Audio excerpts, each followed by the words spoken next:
Parte 3. Tijolo por tijolo. Capítulo 11. A Inês. Enquanto a Inês e Cass se afastavam da Duelo Oeste, o silêncio entre eles se espalhava como uma mancha. Eles tinham abandonado suas capas e máscaras em um monte de lixo atrás de um pequeno bordel de segunda categoria chamado Quarto de Veludo, onde Cass, aparentemente, tinha escondido outra roupa para eles. Era como se toda a cidade tivesse se tornado seu guarda-roupa, e a Inês não podia deixar de pensar nos ilusionistas que puxavam milhares de lenços de dentro de suas mangas e desapareciam com meninas em caixas que sempre a lembravam desconfortavelmente caixões. Vestidos com os casacos volumosos e as calças ásperas dos estivadores, eles abriram caminho até o distrito dos armazéns, cabelos cobertos por chapéus, golas puxadas para cima apesar do calor. A borda oriental do distrito parecia uma cidade dentro de uma cidade, povoada principalmente por imigrantes que viviam em hotéis baratos e pensões ou em favelas de madeira compensada e estanho ondulado, segregando-se em bairros desorganizados por conta do idioma e da nacionalidade. Àquela hora, a maioria dos moradores da área estava trabalhando nas fábricas e nas docas da cidade, mas em algumas esquinas a Inês viu homens e mulheres reunidos, esperando que algum chefe ou patrão aparecesse para oferecer um dia de trabalho a alguns poucos afortunados. Depois de ter sido libertada do Menager, a Inês tinha vagado pelas ruas de Quérerdan, tentando encontrar sentido na cidade. Ela tinha sido sobrecarregada pelo barulho e pelas multidões, certa de que Tante Hilin ou de um de seus capangas a pegaria desprevenida e a arrastaria de volta para a casa das exóticas. Mas ela sabia que para ser útil aos Drags e conquistar a liberdade do seu novo contrato, não poderia deixar a estranheza do clamor e dos paralelepípedos a intimidar. Saudamos o visitante inesperado. Ela teria que conhecer a cidade. Sempre preferiu viajar por cima dos telhados, fora do campo de visão, livre do tumulto e dos corpos. Lá ela se sentia mais ela mesma novamente, a garota que fora um dia, alguém que não tinha o bom senso de ter medo, que não conhecia a crueldade que o mundo poderia oferecer. Tinha se tornado íntima dos picos dos telhados inclinados e caixilhos das janelas do Zelfstraat, os jardins e amplos bulevares do setor das embaixadas. Ela viajou para o sul até o ponto onde o distrito industrial dava lugar aos matadouros mal cheirosos e poços de salmoura escondidos nas periferias da cidade, onde seus miúdos podiam ser esvaziados dentro do pântano na borda de Quérerdan, e era menor a chance de que seu fedor fosse flutuando até as partes residenciais da cidade. A cidade havia revelado a ela seus segredos quase timidamente, em relances de grandeza e miséria. Agora ela e Cass deixavam as pensões e carrinhos de rua para trás, mergulhando mais fundo no movimentado distrito dos armazéns e na área conhecida como Trama. Aqui, as ruas e os canais eram limpos e ordenados, mantidos amplos para o transporte de carga e mercadorias. Eles passaram por hectares cercados de madeira bruta e pedreiras, estoques de armas e munições cautelosamente protegidos, depósitos enormes de algodão, seda, lona e peles, e armazéns cheios de pacotes cuidadosamente pesados de folhas secas de jurda vindos de Novizem, que seriam processadas e embaladas em latas com rótulos brilhantes para então serem enviadas a outros mercados. A Inês ainda se lembrava do choque que sentiu ao ver as palavras especiarias raras pintadas na lateral de um dos armazéns.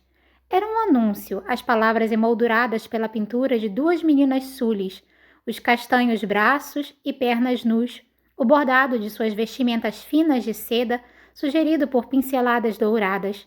A Inês tinha ficado ali, olhando fixamente para a placa, a menos de 3,5 km de onde os direitos sobre seu corpo tinham sido comprados, vendidos e penchinchados. O coração disparado, o pânico se apoderando de seus músculos, incapaz de parar de olhar para aquelas meninas, para os braceletes em seus pulsos, os sinos presos em seus tornozelos.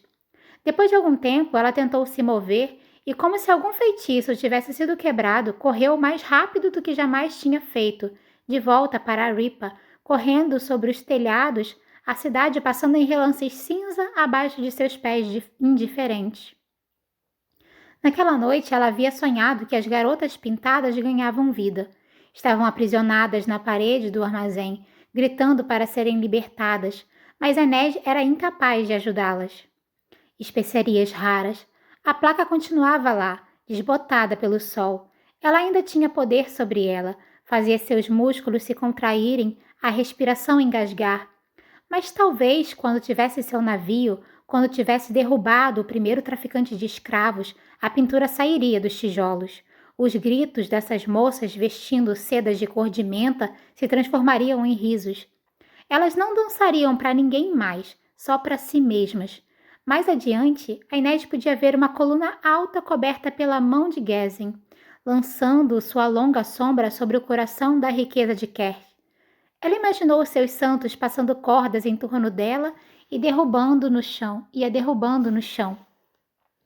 Ela e Kaz não atraíram olhares em seus casacos disformes, dois meninos procurando trabalho ou a caminho do próximo turno. Ainda assim, a Inés sentia dificuldades para respirar. A Steadwatch patrulhava as ruas do distrito dos armazéns regularmente, e caso isso não fosse proteção suficiente, as companhias de navegação empregavam guardas particulares para se certificarem de que as portas permaneceriam trancadas e que nenhum dos trabalhadores estocando, empilhando e transportando bens se sentisse muito à vontade com suas mãos. O distrito de armazéns era um dos lugares mais seguros de Quéridon, e por conta disso, ele era o último lugar onde Van Eck viria procurá-los. Eles se aproximaram de um depósito abandonado de linho. As janelas de seus andares inferiores estavam quebradas, os tijolos acima deles enegrecidos pela fuligem. O incêndio devia ter sido recente, mas o depósito não permaneceria desocupado por muito tempo. Ele seria limpo e reconstruído ou simplesmente demolido para dar lugar a uma nova estrutura. Espaço era um bem precioso em Quéridon. O cadeado na porta dos fundos não foi problema para Cass, e eles entraram no andar mais baixo que havia sido gravemente danificado pelo fogo. A escada perto da frente do edifício parecia intacta. Subiram por ela, a Inés se movendo levemente sobre as tábuas, os passos de Cass pontuados pela batida rítmica de sua bengala. Quando alcançaram o terceiro andar, Cass os conduziu para uma sala de armazenamento onde rolos de linho continuavam empilhados em pirâmides gigantes. Eles estavam em grande parte intactos, mas aqueles no fundo estavam manchados com fuligem e o tecido tinha um cheiro desagradável de queimado. Contudo, eles eram confortáveis. A Inés encontrou um lugar elevado perto de uma janela que a permitiu descansar seus pés em um rolo de tecido e suas costas em outro. Ela se sentia grata por simplesmente poder se sentar, olhar pela janela para a luz aquosa da tarde. Não havia muito para ver, apenas as paredes nuas de tijolos dos armazéns e o bosque de silos de açúcar enormes que se erguiam sobre o porto. Cass pegou uma lata embaixo de uma das velhas máquinas de costura e a passou para Inés. Ela a abriu, revelando avelãs, biscoitos embrulhados em papel de cera e um frasco com rolha. Então, aquele era um dos esconderijos que Van Eck queria tanto descobrir. A Inés desarrolhou o frasco e o cheirou. Água, disse ele. Ela deu goles profundos e comeu um pouco dos biscoitos rançosos. Estava faminta e duvidava de que faria uma refeição quente tão cedo. Cass a havia avisado de que não podiam voltar ao véu negro até o anoitecer, e mesmo assim ela não acreditava que passariam muito tempo cozinhando. Ela o observou se impulsionar para cima da pilha de rolos de tecido na frente dela, apoiando sua bengala ao lado, mas se forçou a voltar a olhar pela janela, longe da precisão de seus movimentos, a linha tensa de sua mandíbula. Olhar para Cass parecia perigoso de um jeito que não havia sentido antes. Ela podia ver a marreta subindo, brilhando sobre as luzes do palco do A-Comedy. Ele nunca fará a troca se você me machucar. Ela se sentia grata pelo peso de suas facas. Tocou-as como se cumprimentasse velhas amigas e sentiu parte da tensão dentro dela ceder. O que disse para Van Eck na ponte? Cass perguntou finalmente. Quando estávamos fazendo a troca? Você me verá mais uma vez e mais uma vez somente. Mais provérbios sulis? Não. Uma promessa que fiz a mim mesma e a Van Eck.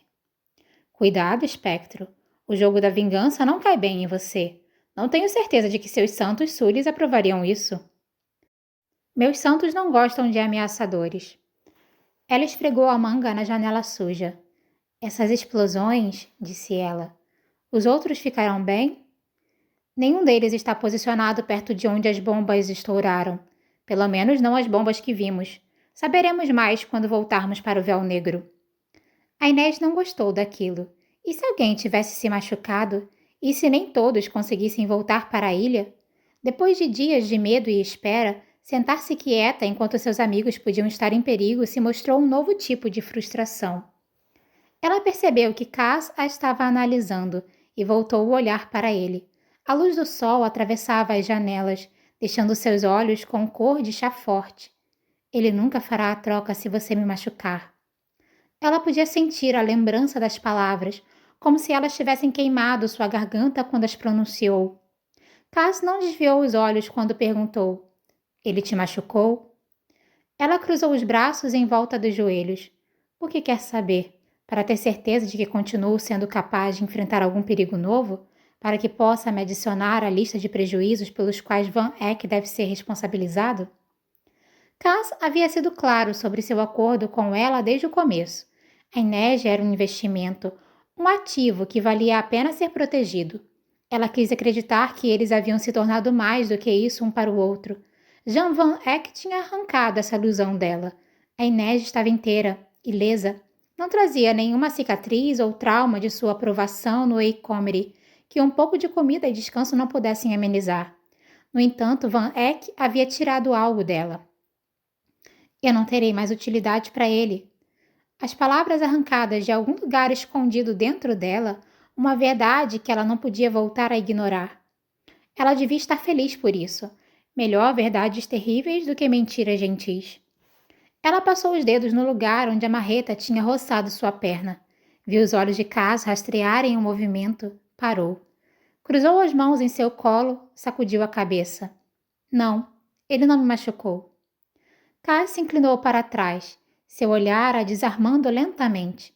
Ele não acreditava nela, mas ela não conseguiu fazer o esforço de tentar convencê-lo dessa mentira. Ele apoiou a bengala no chão e usou-a para se apoiar enquanto deslizava da pilha de tecido. Descanse, disse ele.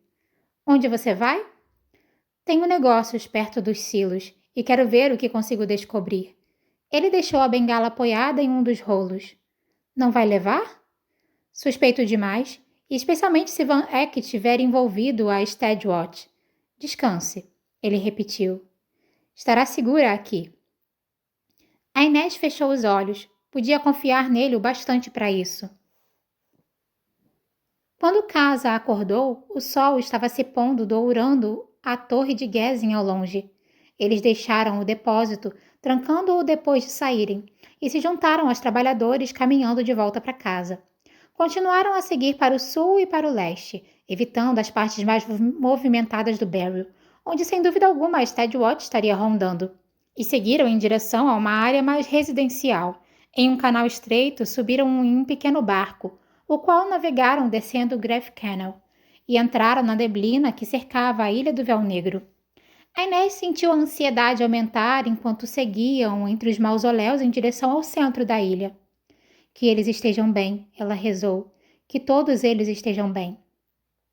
Finalmente vislumbrou uma luz fraca e ouviu o murmúrio débil de vozes.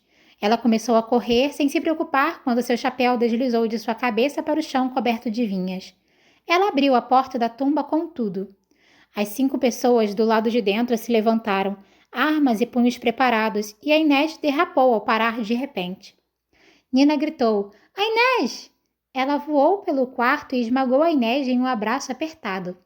Então todos eles a cercaram de uma só vez, abraçando-a, dando tapinhas em suas costas. Nina não a soltava. Jasper passou os braços em torno das duas e comemorou. A Espectro retorna! Enquanto Mathias ficava para trás, formal como sempre, mas sorrindo. Ela olhou do garoto Shu sentado à mesa no centro da tumba para o menino Shu idêntico pairando na frente dela. O Wylan? Ela perguntou para o mais perto dela. Ele abriu um sorriso que se desfez assim que ele disse. Desculpe-me pelo meu pai. A Inês o puxou para um abraço e sussurrou. Nós não somos os nossos pais. Cass bateu a bengala no chão de pedra. Ele estava parado na entrada da tumba. Se já terminaram com os abraços, temos um trabalho a fazer. Espera um pouco, disse Jasper, braço ainda em volta de Inês. Não vamos falar de trabalho até descobrirmos o que eram aquelas coisas na Aduela. Que coisas? Perguntou Inês. Você não percebeu que metade da Aduela explodiu?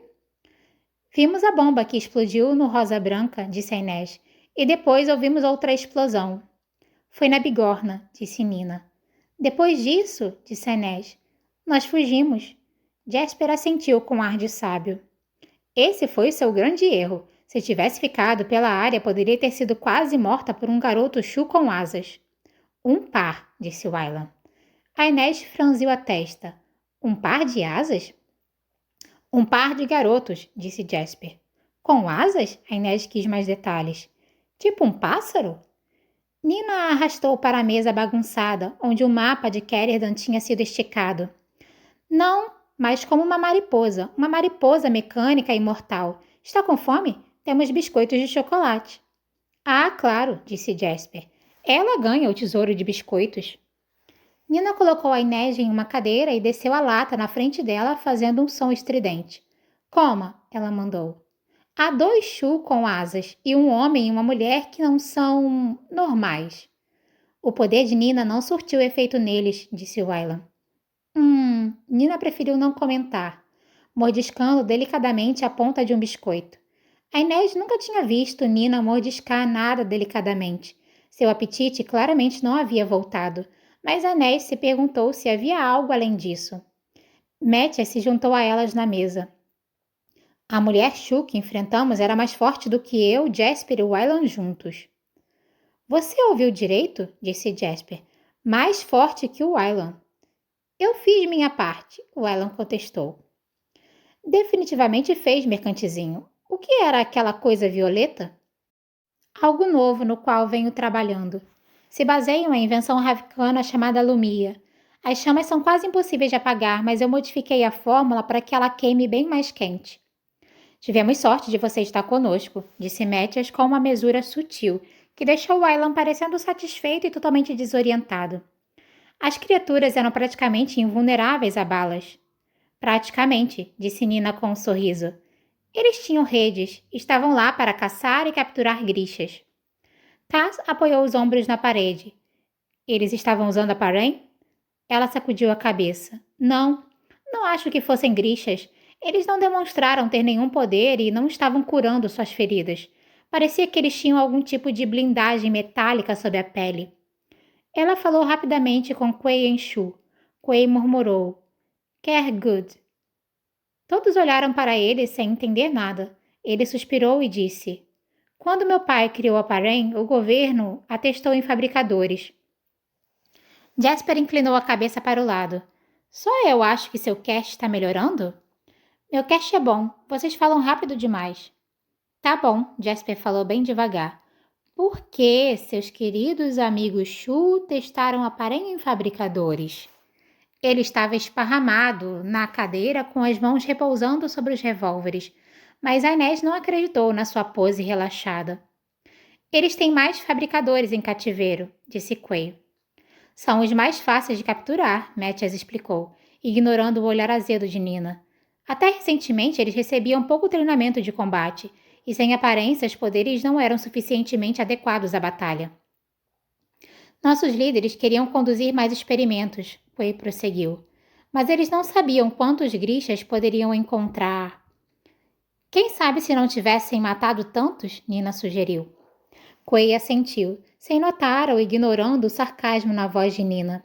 Sim, eles têm poucos grixas e usar parém encurta a vida de um grixa. Então, eles trazem médicos para trabalhar com os fabricadores já doentes de parém. Eles planejam criar um novo tipo de soldado, o Kergood. Não sei se tiveram sucesso. Acho que posso responder a essa pergunta com um sonoro sim, disse Jasper. Soldados modificados com propósitos específicos, disse Nina pensativa. Antes da guerra, ouvi dizer que tentaram algo parecido em Ravka. Reforçar esqueletos, manipular a densidade óssea, implantes de metal. Eles fizeram os experimentos em voluntários do primeiro exército. Ah, não faça caretas, Mattias. Com o tempo, seus mestres fierdanos provavelmente teriam tentado exatamente a mesma coisa. Fabricadores lidam com sólidos, disse Jasper. Metal, vidro, materiais têxteis. Isso parece trabalho de um corporalque. Ainda falando a respeito como se não fosse um deles, a Inês notou. Todos sabiam que Jasper era um fabricador. Até mesmo Quay tinha descoberto isso no caos que se seguiu à fuga da Corte do Gelo. E ainda assim, Jasper raramente reconhecia seu poder. Ela achava que esse era um segredo dele para manter conforme desejasse. Artesãos trabalham na fronteira entre fabricadores e corporalnik, disse Nina. Tive uma professora em Ravka, Jenna Seifin. Ela poderia ter sido tanto uma sangradora quanto uma fabricadora se desejasse. Em vez disso, tornou-se uma grande artesã. Na verdade, o que está descrevendo é só algum tipo de avanço no trabalho de um artesão. A Inês não conseguia entender bem. Mas vocês estão me dizendo que viram um homem com asas que de alguma forma foram enxertadas em suas costas? Não, elas eram mecânicas. Algum tipo de armação de metal e lonas, talvez? Mas eram mais sofisticadas do que simplesmente enfiar um par de asas entre as omoplatas de alguém. Você teria de ligar a musculatura, cavar os ossos para diminuir o peso corporal, em seguida, de alguma forma, compensar a perda de medula óssea, talvez substituir o esqueleto inteiro. O nível de complexidade... Parem, disse Mathias, suas sobrancelhas de um loiro pálido franzidas. Um fabricador usando parem poderia dar conta desse tipo de modificação. Nina se jogou para trás, afastando-se da mesa. O conselho mercante não fará nada a respeito do ataque Shu? Ela perguntou a Cass. Eles têm permissão para simplesmente passear por Cash e começar a explodir as coisas e sequestrar as pessoas? Duvido que o conselho vá fazer alguma coisa, disse ele. A menos que os Shu que os atacaram estivessem usando uniformes, o governo Shuhan provavelmente irá negar qualquer tipo de conhecimento do ataque. Então eles simplesmente vão se safar? Talvez não, disse Cass. Passei algum tempo coletando informações nos portos hoje. Aqueles 2 navios de guerra Shu, o Conselho das Marés os colocou em doca seca. As botas de Jasper deslizaram da mesa e acertaram o chão numa pancada. O quê? Eles recuaram a maré, toda ela. Usaram o mar para cavar uma nova ilha com os 2 navios de guerra encalhados nela. Pode vê-los virados de lado, as velas se arrastando na lama bem lá no porto. Uma demonstração de força, disse Mathias. Em favor dos Grishas ou da cidade? Perguntou Jasper. Cass deu de ombros. Quem sabe? Mas isso pode fazer com que os Shu sejam um pouco mais cuidadosos ao caçar nas ruas de Keredan. Será que o Conselho das Marés nos ajudaria? Perguntou Aylan. Se sabem sobre a Parém, certamente estão preocupados com o que pode acontecer se ela for parar nas mãos das pessoas erradas. Como você poderia encontrá-los? Nina perguntou a Marga. Ninguém conhece as identidades dos hidros. Ninguém nunca os vê chegando ou saindo de suas torres de observação. A Inês de repente se perguntou se Nina havia tentado conseguir ajuda dos hidros quando pôs os pés em Keredan pela primeira vez 16 anos atrás. Uma Grisha arrancada de seu país sem nenhum amigo ou conhecimento da cidade. Os Shu não ficarão acuados para sempre. Eles criaram esses soldados por um motivo. Foi um gesto inteligente se pararmos para pensar, disse Cass. Os Shu estão maximizando seus recursos. Um Grisha viciado em Parém não pode sobreviver muito tempo, então os Shu encontraram outra maneira de explorar seus poderes. Mathias sacudiu a cabeça. Soldados indestrutíveis que vivem mais do que seus criadores. Jasper esfregou a mão na boca. E que podem sair e caçar mais Grishas. Juro pelos santos que um deles nos encontrou pelo cheiro. Como isso é possível? A Inês perguntou apavorada. Nunca ouvi falar que os Grishas têm um cheiro específico, disse Nina. Mas acho que é possível. Se os receptores olfativos dos soldados forem aprimorados, talvez sintam um cheiro que as pessoas comuns não conseguem detectar.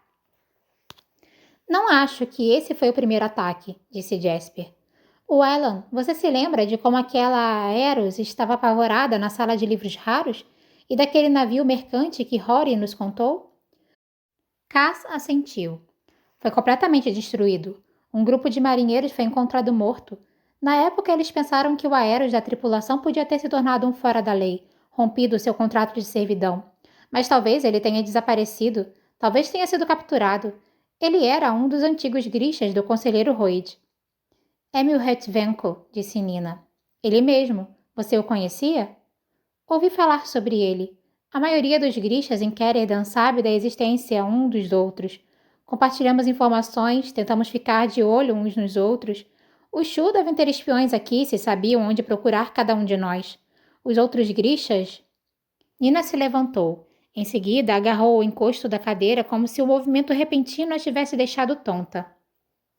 A Inês e Métia se levantaram na mesma hora. Você está bem? Perguntou a Inês. Esplêndida, disse Nina com um sorriso pouco convincente. Mas se outros Grishas em Keredan estiverem em perigo... Vai fazer o quê? Disse Jasper, e a Inês ficou surpresa com a aspereza de sua voz. Tem sorte de estar viva depois do que aconteceu hoje. Aqueles soldados Shu podem farejar a gente, Nina. Ele se virou para Quay. Tudo isso é culpa do seu pai. Ei, disse Wylan, pega leve. Pega leve? Como se antes as coisas já não fossem ruins o bastante para os Grishas? E se eles nos rastrearem até aqui no Véu Negro? Somos 3 Grishas aqui. Kaz bateu os nós dos dedos na mesa. Wylan tem razão. Pegue leve. A cidade não era segura antes e continua não sendo segura agora. Então vamos todos ficar ricos o suficiente para nos mudarmos daqui. Nina colocou as mãos nos quadris. Estamos realmente falando sobre dinheiro? Estamos falando sobre o trabalho e sobre fazer Van Eck nos pagar. A Inês passou seu braço pelo de Nina. Quero saber o que podemos fazer para ajudar os Grishas que ainda estão em Keredan. Ela viu a marreta brilhar quando alcançou o ápice de sua subida. E também gostaria de saber como faremos Van Eck sofrer. Existem problemas maiores do que esses aqui, disse Métias. Não para mim, disse Jasper. Tenho 2 dias para me acertar com meu pai. A Inês ficou na dúvida se havia escutado direito. Seu pai? Reunião de família em Keredan, disse Jasper. Estão todos convidados. A Inês não se deixou enganar pelo tom despojado de Jasper. O empréstimo? A mão dele voltou aos revólveres. Exato. Então eu realmente gostaria de saber como pretendemos realizar esse acerto de contas. Kaz apoiou seu peso na bengala. Alguns de vocês já se perguntaram o que eu fiz com todo o dinheiro que Pekka Rollins nos deu? O estômago de Inês deu um nó. Você foi até Pekka Rollins pedir um empréstimo? Eu nunca contrairia uma dívida com Rollins. Vendi a ele minha participação no Quinto Porto e no Clube do Corvo. Não. Kaz havia construído aqueles lugares do nada. Eles eram testemunhas do que ele havia feito pelos Drags. Kaz. Onde acham que o dinheiro foi parar? Ele repetiu. Armas? Perguntou Jasper. Navios? Inquiriu a Inês. Bombas? Sugeriu Wylan. Subornos políticos? Ofereceu Nina. Todos eles olharam para Métias. É agora que você nos diz o quanto somos horríveis, ela sussurrou. Ele deu de ombros. Todas as hipóteses parecem escolhas práticas. Açúcar, disse Kaz. Jasper empurrou para ele a tigela de açúcar. Kaz revirou os olhos. Não para o meu café, seu estúpido. Usei o dinheiro para comprar ações de açúcar e colocá-las em contas privadas para todos nós. Sob pseudônimos, é claro. Não gosto de especulações, disse Métias. Claro que não. Você gosta de coisas que possa ver, como montes de neve e deuses árvores benevolentes. Ah, aí está, disse a Inês, pousando a cabeça no ombro de Nina e sorrindo para Métias. Senti falta desse olhar ameaçador. Além disso, disse Kaz, não dá para chamar de especulação se você conhece o resultado. Você sabe algo sobre as plantações açucareiras? Disse Jasper. Sei algo sobre o fornecimento. Wylan se endireitou na cadeira. Os silos, disse ele. Os silos no Recife Doce. Muito bem, mercantezinho. Métias sacudiu a cabeça. O que é Recife Doce? Uma área logo ao sul do Sexto Porto, disse a Inês. Ela se lembrou da visão dos enormes silos fazendo sombra sob o distrito dos armazéns. Eles tinham o tamanho de pequenas montanhas. É onde eles guardam melaço, cana cortada e as plantas de processamento para refinar açúcar. Passamos lá por perto hoje. Aquilo não foi uma coincidência, foi? Não, disse Kaz. Queria que você desse uma olhada no terreno. A maior parte da cana-de-açúcar vem das colônias do Sul e de Novo Zen, mas a próxima colheita será só daqui a 3 meses. Essa safra já foi colhida, processada, refinada e armazenada nos silos do Recife Doce. São 30 silos, disse Wylan. Meu pai é dono de 10 deles. Jasper assoviou. Van Eck controla 1/3 do fornecimento mundial de açúcar? Ele é dono dos silos, disse Cass, mas só de uma fração do açúcar dentro deles. Ele mantém os silos à sua própria custa, fornece guardas para eles e paga os aeros que monitoram a umidade dentro dos silos para se certificar de que o açúcar permaneça seco e separado. Os mercadores, donos do açúcar, pagam a ele uma pequena percentagem sobre cada uma das vendas. Isso acumula rapidamente. Tamanha riqueza sob a proteção de um único homem, Matthews considerou. Se alguma coisa acontecer com aqueles silos, o preço do açúcar dispararia como um par barato de pistola de 6 tiros, disse Jasper, levantando-se e começando a andar de um lado para o outro. O preço dispararia e continuaria subindo, disse Cass. E poucos dias atrás, passamos a ser donos de ações nas empresas que não armazenam açúcar com Van Eck. Neste momento, elas valem o que pagamos por elas, mas assim que destruirmos o açúcar nos silos de Van Eck, Jasper saltava na ponta dos pés. Nossas ações valerão 5, talvez 10 vezes mais do que valem agora. Melhor pensar em 20 vezes. Jasper assoviou. Tá bom para mim. Poderíamos vender com um lucro enorme, disse Wylan. Ficaríamos ricos da noite para o dia. A Inês pensou em uma escuna elegante, equipada com canhões pesados. Poderia ser dela. 30 milhões de Krugs mais rico? Ela perguntou. A recompensa que Van Eck devia a eles pelo trabalho na Corte do Gelo. Uma que ele nunca tivera a intenção de pagar. Um sorriso extremamente sutil passou pelos lábios de Cass, com uma margem de erro de 1 milhão. Wylan mordia a unha do polegar. Meu pai pode arcar com uma perda. Já os outros mercadores, aqueles que são donos do açúcar nos silos dele, serão afetados de uma maneira pior. Verdade, disse Mathias. E se destruirmos os silos, ficará na cara que o alvo era Van Eck. Poderíamos tentar fazer parecer um acidente, sugeriu Nina. E parecerá, disse Cass. Inicialmente, graças ao caruncho. Diga a eles, Wylan. Wylan se inclinou para a frente na cadeira como um aluno ansioso para mostrar que sabe as respostas. Ele tirou um frasco pequeno do bolso. Esta versão funciona. Isso é um caruncho? Perguntou a Inês, examinando-o. Um caruncho químico, disse Jasper. Mas Wylan ainda não deu um nome para ele. Meu voto vai para Wyluncho. Isso foi horrível, disse Wylan. É brilhante, Jasper piscou. Assim como você. Wylan corou como um lírio rosa. Eu também ajudei, Quay acrescentou, parecendo carrancudo. Realmente, disse Wylan. Faremos uma placa em homenagem a ele, disse Cass. Diga a eles como funciona. Wylan pigarreou. Tirei a ideia de uma ferrugem de cana. Bastam algumas bactérias para arruinar uma colheita inteira. Uma vez que o caruncho estiver no silo, ele vai continuar cavando para baixo, usando o açúcar refinado como combustível, até que o açúcar não passe de uma gosma inútil. Ele reage ao açúcar? Perguntou Jasper. Sim, qualquer tipo de açúcar. Até mínimas quantidades se houver umidade o bastante presente, então mantenha-o longe de suor, sangue, saliva. Não lamber o Wyluncho. Alguém quer anotar isso? Aqueles silos são enormes, disse a Inês. De quanto precisaremos? Um frasco desses para cada silo, disse Wylan. A Inês piscou pensando em como o tubo de vidro era pequeno. Sério? Pequenino e feroz, disse Jasper. Ele piscou de novo. Que nem você. Nina deu uma gargalhada, e a Inês acabou retribuindo o sorriso de Jasper. Seu corpo doía e ela tinha vontade de dormir 2 dias seguidos, mas sentia algo se desenrolar dentro de si, aliviando o terror e a raiva da semana anterior. O caruncho fará a destruição do açúcar parecer um acidente, disse Wylan. Isso mesmo, disse Cass. Até os outros mercadores descobrirem que Van Eck vinha comprando açúcar que não fica armazenado em seus próprios silos. Wylan arregalou os olhos. O quê?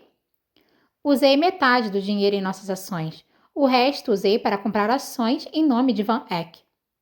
Bem, em nome de uma empresa de holding criada em nome de Alice. Não podia deixar muito óbvio. As ações foram compradas em dinheiro, impossível de rastrear, mas os certificados autenticando a compra por eles serão encontrados carimbados e selados no escritório do advogado dele. Cornell Smith, disse Matthew surpreso. Ardil atrás de ardil. Você não estava apenas tentando descobrir onde ele estava mantendo Alice Van Eck quando entrou em seu escritório. Não dá para ganhar fazendo só uma jogada, disse Cass. A reputação de Van Eck será abalada quando o açúcar for perdido, mas quando as pessoas que o pagam para manter esse açúcar em segurança descobrirem que ele lucrou com suas perdas, eles olharão mais atentamente para aqueles silos. E encontrarão os vestígios do caruncho, concluiu Wylan. Destruição de propriedade, manipulação dos mercados, murmurou Inês. Será o fim dele. Ela pensou em Van Eck gesticulando para seu lacaio pegar a marreta. Não quero que seja uma fratura limpa. Esmague o osso. Ele poderia ser preso por isso? Ele será acusado de violar um contrato e de tentar interferir no mercado, disse Cass. Não existe crime maior do que esse, de acordo com a lei de Kirk. As sentenças são as mesmas para um assassinato. Ele poderia até ser enforcado. Poderia? Sussurrou Wylan.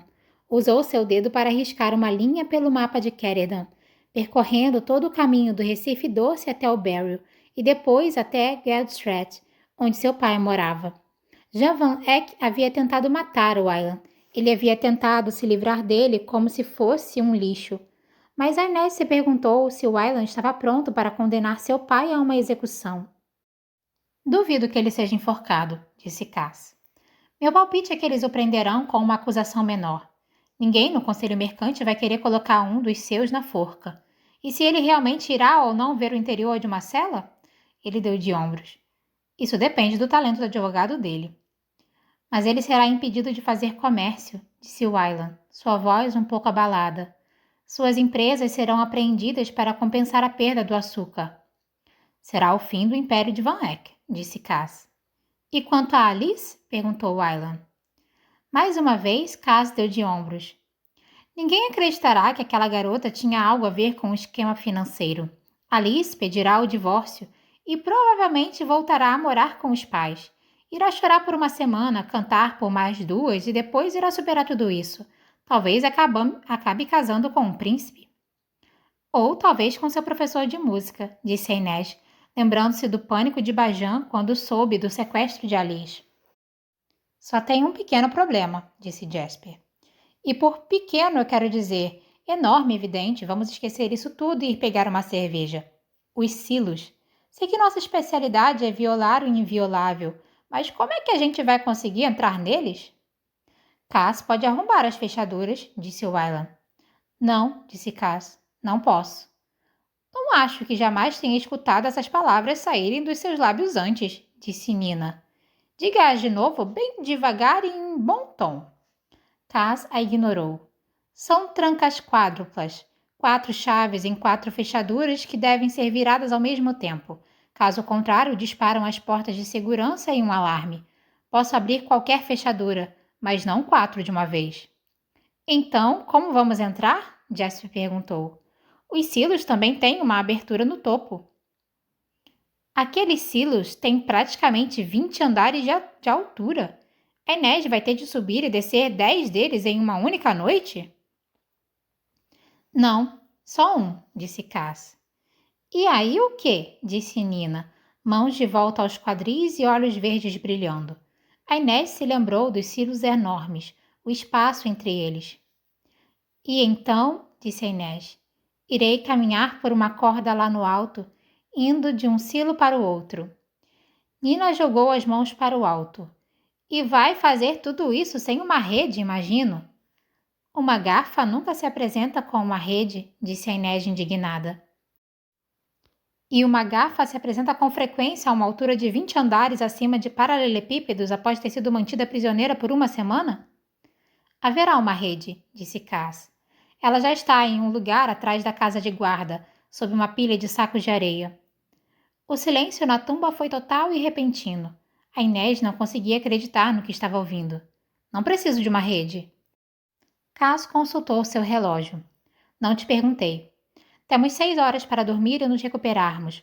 Vou pegar suprimentos do Circus Zircoa. Eles estão acampados nos arredores a oeste da cidade. A Inês, faça uma lista de tudo que irá precisar. Nós estaremos nos silos em 24 horas. Nem pensar, disse Nina. A Inês precisa descansar. Ela tem razão, Jasper concordou. Ela está tão magra que poderia ser levada por uma brisa mais forte. Estou bem, disse a Inês. Jasper revirou os olhos. Você sempre diz isso. Não é assim que as coisas são feitas por aqui? Perguntou Wylan. Dizemos para o Cass que estamos bem e depois fazemos alguma coisa estúpida? Somos tão previsíveis assim? Disse a Inês. Wylan e Mattias disseram em uníssono. Sim. Você quer derrotar Van Eck? Perguntou Cass. Nina deixou escapar um suspiro irritado. É claro. Cass passou os olhos pela sala, indo de um rosto para o outro. Vocês querem? Querem o seu dinheiro? O dinheiro pelo qual lutamos, sangramos e pelo qual quase nos afogamos? Ou vocês querem que Van Eck continue feliz por ter escolhido um bando de Zé Ninguéms do Barry para sacanear? Porque ninguém mais irá fazê-lo pagar por isso. Ninguém mais se importa com o fato de ele ter nos enganado ou de termos arriscado a vida por nada. Ninguém mais vai consertar as coisas. Então, estou perguntando mais uma vez. Vocês querem derrotar Van Eck? Sim, disse a Inês. Ela queria algum tipo de justiça. Definitivamente, disse Nina. Tô junto com ela nessa, disse Jasper. Um a um, eles assentiram. As apostas aumentaram, disse Cass. Considerando a pequena demonstração de Van Eck hoje, cartazes com os nossos rostos devem estar espalhados por toda Caledon, e imagino que ele deve estar oferecendo uma bela recompensa. Ele está jogando com sua credibilidade, e quanto antes o destruirmos, melhor. Roubaremos seu dinheiro, sua reputação e sua liberdade numa única noite. Mas isso significa que não podemos parar. Com toda a raiva que está sentindo esta noite, Van Eck terá um jantar requintado e uma noite de sono perturbado em sua cama macia de mercador. Aqueles soldados da Steadwatch descansarão a cabeça exausta até começarem o próximo turno, perguntando-se se talvez vão ganhar um pouco mais pelas horas extras. Mas nós não paramos. O tempo está passando. Podemos descansar quando formos ricos, de acordo?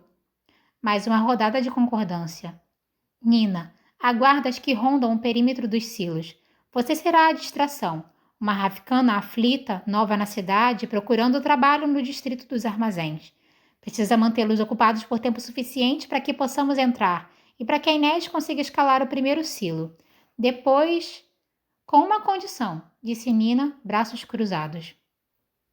Isso não é uma negociação. No que diz respeito a você, Bricker, tudo é uma negociação. Você provavelmente negociou sua saída do útero. Se vou fazer isso, quero que tiremos os outros grixas da cidade. Esqueça, não vou fazer caridade para refugiados. Então estou fora. Ótimo, você está fora. Ainda receberá a sua parte do dinheiro pelo trabalho na Corte do Gelo, mas não preciso de você nesta equipe. Não, disse a Inês calmamente, mas precisa de mim. Cass apoiou a bengala sobre as pernas. Parece que todo mundo está formando alianças. A Inês se lembrou do modo como o sol havia destacado o castanho dos olhos de Cass apenas algumas horas atrás. Agora estavam com a cor de um café que ficou amargo durante o preparo. Mas ela não iria recuar. O nome disso é amizade, Cass. Seu olhar mudou para Nina. Não gosto de ser feito de refém. E não gosto de sapatos que apertam os dedões, mas todos nós precisamos sofrer. Pense nisso como um desafio para seu cérebro monstruoso. Após uma longa pausa, Cass disse: Estamos falando de quantas pessoas? Existem menos de 30 grixas na cidade até onde eu saiba, tirando o Conselho das Marés. E como você gostaria de reuni-los? Entregar panfletos encaminhando-os para uma jangada gigante? Existe uma taverna perto da Embaixada Ravicana. Nós a usamos para deixar mensagens e trocar informações. Posso passar a informação adiante lá. Daí só precisaremos de um barco. Van Eck não pode vigiar todos os portos. A Inês não queria discordar, mas teve de dizer o que estava pensando. Acho que pode. Van Eck tem o apoio de todo o poder do governo da cidade. E você não viu a reação dele ao descobrir que Cass tivera a ousadia de sequestrar Alice. Por favor, me diga que ele literalmente espumou de raiva, disse Jasper. Foi quase isso. Cass mancou até a porta da tumba, encarando a escuridão. Van Eck não faria a escolha de envolver a cidade levianamente. É um risco, e ele não assumiria esse risco se não tivesse a intenção de tirar o máximo proveito dele. Ele colocará cada porto e torre de vigilância na costa em alerta total, com ordens para questionar qualquer um que tentar sair de Kerrigan. Ele simplesmente dirá que sabe que os sequestradores de Wylan podem estar planejando tirá-lo de Kersh. Tentar tirar todos os Grishas daqui será extremamente perigoso, disse Mathias. A última coisa que precisamos é que um grupo deles caia nas mãos de Van Eck enquanto talvez ele ainda tenha um estoque de parém. Jasper tocou no punho de seus revólveres. Precisamos de um milagre, e possivelmente de uma garrafa de uísque. Ajuda a lubrificar o cérebro. Não, disse Cass bem devagar. Precisamos de um barco. Um barco que jamais levantaria suspeitas, que Van Eck e a Steadwatch nunca pensariam em parar. Precisamos de um dos barcos dele. Nina se contorceu até a borda da cadeira. A empresa comercial de Van Eck deve ter muitos navios seguindo para Ravka. Mathias cruzou os braços enormes enquanto ponderava. Tirar os refugiados Grishas da cidade em um dos próprios navios de Van Eck? Precisaremos de um manifesto de carga forjada e papéis de trânsito, disse a Inês. Por que acha que eles expulsaram Speck da Marinha? Cass perguntou. Ele estava forjando documentos e pedidos de suprimento. O Wylan deu um sorrisinho. Mas não é apenas uma questão de alguns documentos. Vamos dizer que haja 30 refugiados Grishas. O capitão de um navio vai querer saber por que 30 pessoas... 31, disse Quay. Está realmente acompanhando essa conversa toda? Disse Jasper incrédulo. Um navio para Ravka, disse Quay. Entendo isso muito bem. Cass deu de ombros. Se vamos roubar um barco, podemos muito bem colocá-lo dentro dele. Então serão 31, disse Nina com um sorriso, embora os músculos contraídos da mandíbula de Mathias indicassem que ele não estava nem perto de ficar entusiasmado. Certo, disse Wylan, ajeitando um amassado no mapa. Mas o capitão de um navio vai se perguntar por que 31 pessoas foram adicionadas ao seu manifesto de carga. Não se o capitão pensar que está participando de algo secreto, disse Cass. Van Eck redigirá com paixão uma carta apelando ao capitão para que use da máxima discrição no transporte desses valiosos refugiados políticos e pedindo a ele que, a todo custo, os mantenha escondidos de qualquer pessoa suscetível a subornos do Shu, inclusive a Steadwatch. Van Eck prometerá ao capitão uma recompensa poupuda quando voltar, só para evitar que ele tenha qualquer ideia de vender os Grishas. Nós já temos uma amostra da letra de Van Eck, só precisamos do seu selo. Onde ele o guarda? Jasper perguntou a Wylan. No seu escritório. Pelo menos era onde costumava guardá-lo. Teremos de entrar e sair de lá sem sermos notados, disse a Inês. E teremos de ser rápidos depois disso. Assim que perceber que seu selo sumiu, Van Eck será capaz de adivinhar o que estamos planejando. Nós invadimos a Corte do Gelo, disse Cass. Acho que conseguimos lidar com o escritório de um mercador. Bem, nós quase morremos invadindo a Corte do Gelo, disse a Inês. Várias vezes, se me lembro bem, observou Jasper. A Inês e eu já roubamos um decapel de Van Eck. Já conhecemos a planta da casa. Ficaremos bem. O Wylan mais uma vez passou o dedo pela Geldstrat. Vocês não tiveram que entrar no cofre do meu pai. Van Eck mantém o selo em um cofre? Disse Jasper com uma risada. É quase como se quisesse que nós o roubássemos. Caso é melhor em fazer amizade com fechaduras de cofre do que com pessoas. Vocês nunca viram um cofre como aquele, disse Wylan. Ele o instalou depois que o decapel foi roubado.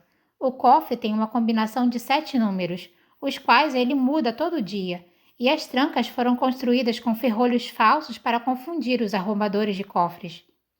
Cass deu de ombros. Então vamos contorná-lo? Vou trocar a sutileza pela praticidade.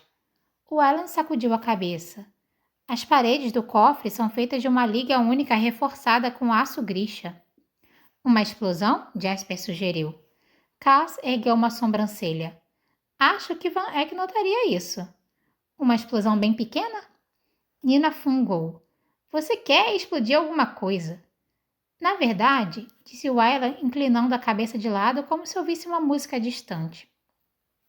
Ao amanhecer não haveria como esconder que estivemos lá.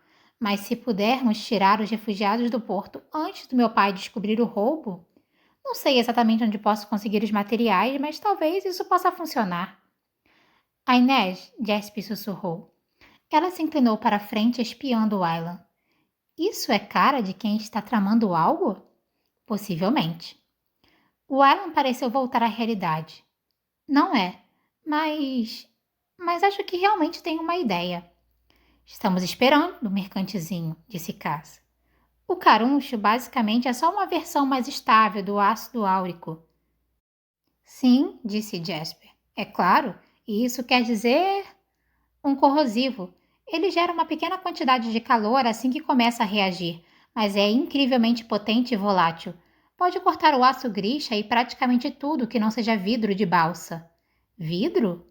O vidro e a seiva da balsa neutralizam a corrosão. E onde vamos encontrar uma coisa dessas? Podemos encontrar um dos ingredientes de que precisa em uma serralheria.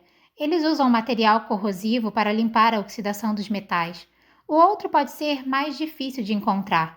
Precisamos de uma pedreira com um veio de auriz ou um composto de aleto semelhante. A pedreira mais próxima fica em Olendal, disse Cass. Isso poderia funcionar. Assim que conseguirmos os dois compostos, devemos ter muito cuidado com o transporte, continuou Aylan. Na verdade, teremos de ser mais do que cuidadosos. Depois que a reação termina, o ácido áurico é praticamente inofensivo, mas enquanto estiver ativo, bem, é uma boa maneira de perder as mãos. Então, disse Jasper, se obtivermos esses ingredientes e conseguirmos transportá-los separadamente e ativarmos esse ácido áurico e não perdermos um braço no processo, o Aylan puxou uma mecha de seu cabelo. Nós poderíamos atravessar a porta do cofre em questão de minutos. Sem danificar o conteúdo dentro dele? Perguntou Nina. Com alguma sorte. Com alguma sorte, repetiu Cass. Já lidei com situações piores. Precisamos descobrir quais navios partem para Ravka amanhã à noite e colocar Speck para trabalhar no manifesto de carga e nos documentos de trânsito. Nina, uma vez que tenhamos escolhido um navio, seu pequeno bando de refugiados chegará às docas sozinho ou precisará de sua ajuda para isso também? Não sei o quão bem eles conhecem a cidade, admitiu Nina.